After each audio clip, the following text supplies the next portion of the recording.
winter 2013, and I'm about to have one of the most profound experiences of my life. It's the day I meet Omar. Omar is 11 years old in 5th grade, and he's sitting in the second row in a stuffy, crowded classroom in a school for Syrian refugees in a Turkish town called Reyhanli, which sits right on the Syrian border and a few miles from where a war has been raging on for many years now. I'm at the school giving a workshop called Mapping Memory. And this workshop is one that I've been giving to Syrian refugee kids for a few years, and in it I teach kids how to draw the floor plans of their home by drawing the floor plans of my home in Aleppo. And the kids get to be architects for an hour and draw the homes of their dreams, the homes of their future. Omar catches my eye right away. His brown hair is perfectly combed and his clothes are freshly pressed, and I imagine his mother had prepared him carefully for school that morning. And I start to draw on the whiteboard, and I draw rooms, I draw furniture, and I tell stories about my home in Aleppo. This is where I used to sit and have lunch with my mother and my father and my brothers. This is where I used to watch TV. This is where I used to read. This is where I used to. The children get very excited and begin to fill their drawings with their dream homes. I see massive gardens, towers of toys. I see happy, complete families and a bedroom for every sibling. But Omar is not drawing anything at all. He's sitting there looking at a blank piece of paper. And I ask him, Omar, why are you not drawing? And he says, I can't draw my home because my home now is not a real home. My real home is gone, and I can't draw my home of the future because I don't have a future. My heart sinks, and I ask him the question that I've asked hundreds of Syrian refugee kids over the years: what do you want to be when you grow up? And he says, I want to grow up to be 18 as fast as possible so I can die. I'm devastated, and I don't know what to say. I think about what has happened in his life, that he's lost all hope. What has he witnessed? And what has he been traumatized by in his movement from being at home in Syria to becoming a refugee? And I don't know what to say, but I sit next to him on his small bench and we watch the rest of the children draw their futures.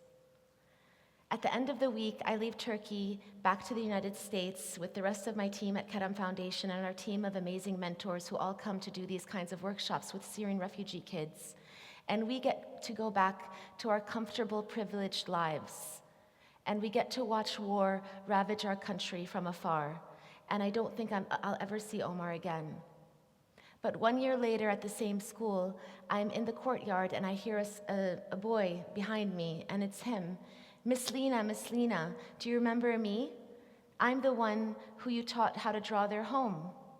And I look at him and I say, of course I remember you, even though I know he had never drawn anything. And I tell him, let's do it again. And so we sit and he opens up his notebook and he starts to draw the homes exactly the same way that I had taught them 1 year earlier. He draws rooms, he draws furniture, he draws a long winding path to the front door, he draws a car, and I ask him, Omar, what do you want to be when you grow up? And he says, I want to be a policeman. And I ask him why, and he says, because policemen defend the people. And he draws a swing and a slide, and he draws a boy with a remote control car, and I ask him, who is that? And he says, that's my son. Omar went from a child who could not even imagine a future for himself beyond the age of 18 to someone who had invented a memory that helped him imagine a concrete future for himself with a family, a home, and a career. And that invented memory was a lifeline. There are over 5 million Syrian refugees right now, just like Omar, with no home to go to and no home to turn back to. Home for Syrians is a fragile dream. Home for so many Syrians, has been a plastic tent for years. For others, it's a storefront or an abandoned factory or even a street corner. Home is a coveted photograph or your smuggled house keys that you imagine one day being able to use on your front door once more. For families like my own, scattered across the globe, home is where the WhatsApp is. I never imagined that I would have to stand and talk about Syria and these kinds of stories before. Today, there are over 11 million Syrians who no longer live in their homes, half the population of the country. That is the entire population of the state of North Carolina being uprooted. Imagine that. If you had told me 6 years ago that over 500,000 Syrians would be dead, or that 1 in 4 refugees would be Syrian, or that over 1 million Syrian kids would no longer be attending school, I would have never believed you. If you had told me that Aleppo, my city, my timeless historic city, one of the oldest cities in the world, would be left to become a pile of rubble, just like scores of other cities and villages and towns across Syria, and that Syria would become the most dangerous place on earth and the site of the largest humanitarian crisis of our lifetime, I would have never believed you. Because 6 years ago, do you know how many Syrian refugees existed? 0. 6 years ago, this was my home. We never expected to live this kind of endless nightmare of loss. No Syrian did. Young university students, brave men and women, didn't expect to have to put their studies aside and pick up their cell phones and record atrocities that were happening on their neighborhoods, in their backyards, record war crimes, sometimes recording their own deaths because snipers targeted them for the very crime of recording truth of what's happening in their own country.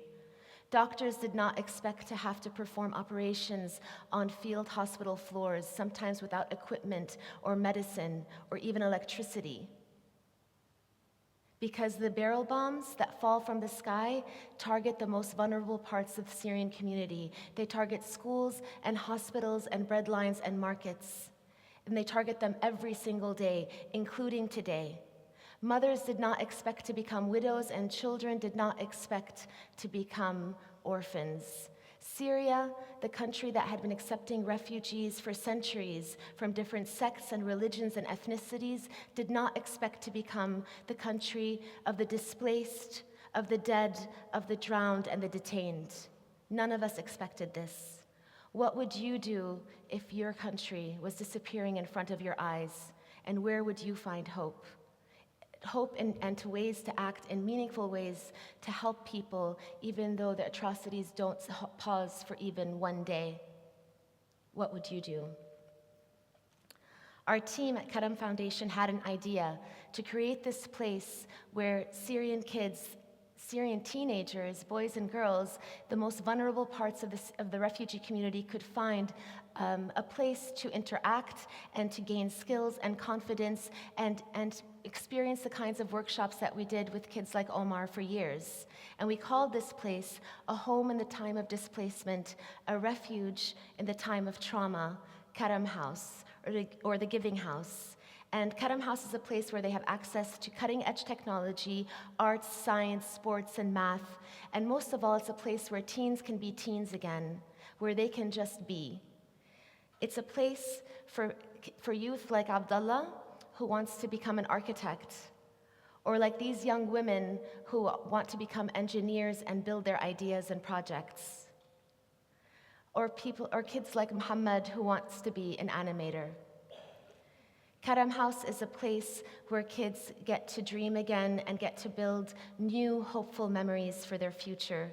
And it's a place where they get to build their ideas. But it's also a place where they become more than refugees, more than their trauma, more than their memories, and more than their loss. It's a place where they get to become people who matter, where they know that they're not invisible, and most of all, where they know that they belong.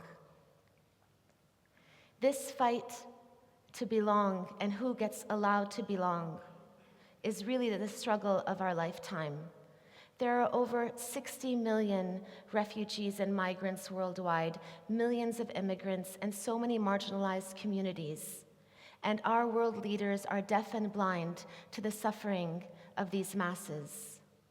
How did we get here? How did we allow this mass suffering to happen and turn away? When did it become acceptable to turn away from genocide that's not only happening in places like Syria, but also other places around the world like Yemen? When did never again become once again two meaningless words? Refugees exist for one reason. They exist because of our indifference to evil, because of the world's indifference to evil. We decided to sit and watch was easier than to act, and now here we are. Syria is no longer just about Syria. Syria is a warning siren to our broken world. It is a symbol of our failed humanity. And as we know from history, what has happened in Syria, what is happening in Syria, can happen anywhere when people decide to be indifferent, when people decide to turn away from injustice. None of us are immune. No one, no country is immune.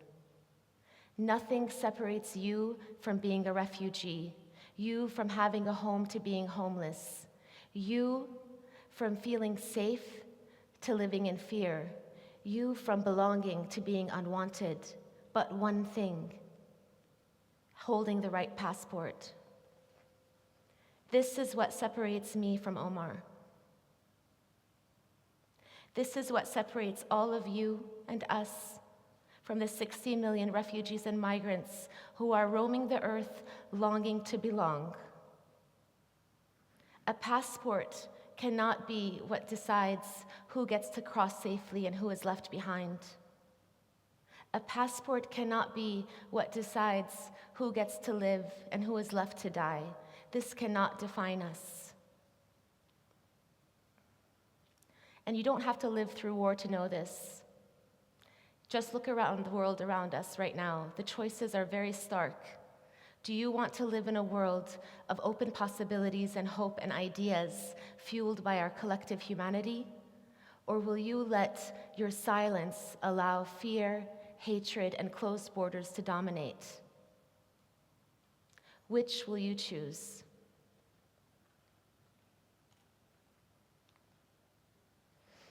I look at this picture every day at work, and I think about Omar, and I think about all of the kids that I've interacted with over the years, and the lessons they've taught me about hope and resilience and moving forward and being persistent and determined no matter what is happening around them in the world, and being focused on the future. And I think about the lesson that Omar taught me. He taught me that sometimes an invented memory is what you need to begin to heal from the trauma of losing home. And sometimes home itself has to become where you're headed to, not where you're fleeing from. The last 6 years, I've definitely seen the worst of humanity, but I've also seen the best of it. That winter day in 2013, I extended a lifeline to Omar without even knowing it, just because I showed up. And recently, we've seen thousands and thousands of people showing up for others, showing up for refugees and for migrants and for marginalized communities. And they stand shoulder to shoulder with the oppressed, telling them that they matter, that they are not invisible. And those people are my hope and my lifeline. It's so important to show up. And my hope is that every refugee child in the world will one day be able to have the opportunity to become who they're meant to be in life. And I hope one day that I'll meet Omar again, and I'll see him and his family at home and at peace, wherever that is in the world. And I hope that then he will not only be welcomed, that he will truly belong. Thank you.